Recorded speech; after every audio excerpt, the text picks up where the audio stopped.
France has seen days of protests and riots after the government announced plans to raise the retirement age from 62 to 64. Bearing in mind it is 66 here in the UK.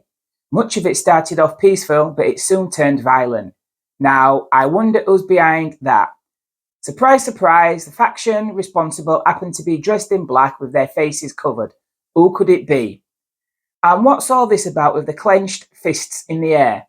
Does it remind you of anything? Certainly looks familiar to me. Seems the protests have been hijacked by the far left movements, the revolutionary communists and Antifa. Yet not a mention in the mainstream media about who's behind the violence in these horrific scenes I'm about to show you. Not a mention of the far left anywhere. Now, why is that, I wonder?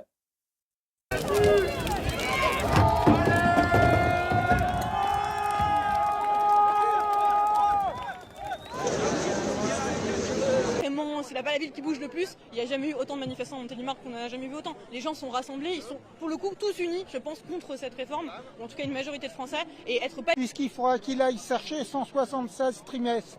Faites le compte, vous allez voir. This evening, dramatic scenes in Bordeaux, where the town hall has been set on fire as demonstrations turn violent on the 9th day of protests across the country. Let's have a look at this. Angry, masked men charged at police. This was a mob bent on destruction, a faction of the march with a different agenda. Retirement was not their cause, trouble was. It put a force on the defence, but at times they cowered.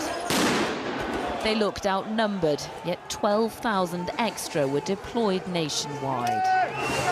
Innocents fell victim to the chaos, and police too.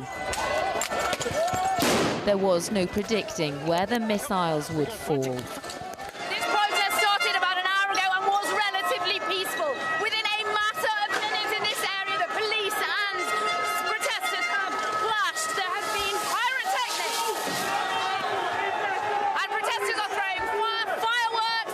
They have been trying to bash through windows. This is turning into a situation of serious social unrest. Arrests were made. Absolutely shocking scenes. Antifa are not exactly peaceful, are they? We can only imagine a society remade in their image.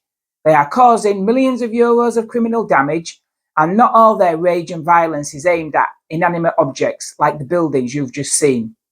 The same media is quick to label anyone who voices concerns about mass immigration as far right here in the UK. They throw that headline around for fun, and they certainly weren't scared of using the term to describe Le Pen and her supporters over in France. What excuse could there be for this kind of mindless violence, or hiding the perpetrator's identity? Imagine the headlines if it was the right committing those acts of destruction. Yet that lovely bunch of communists and socialists who call themselves anti-fascists have even the BBC protecting their identity. The fact is, this footage shows they are violent thugs who are motivated by hatred and a desire to destroy. And we all know their intolerance is legendary. A fascist to them is simply anyone who does not agree with them. Why would anyone other than someone who thrives on destruction set a building as beautiful as the Bordeaux Town Hall on fire? It is clearly people full of rage who just want to see civilization come crumbling down. Unfortunately, sections of the media obviously sympathise with them, including the BBC.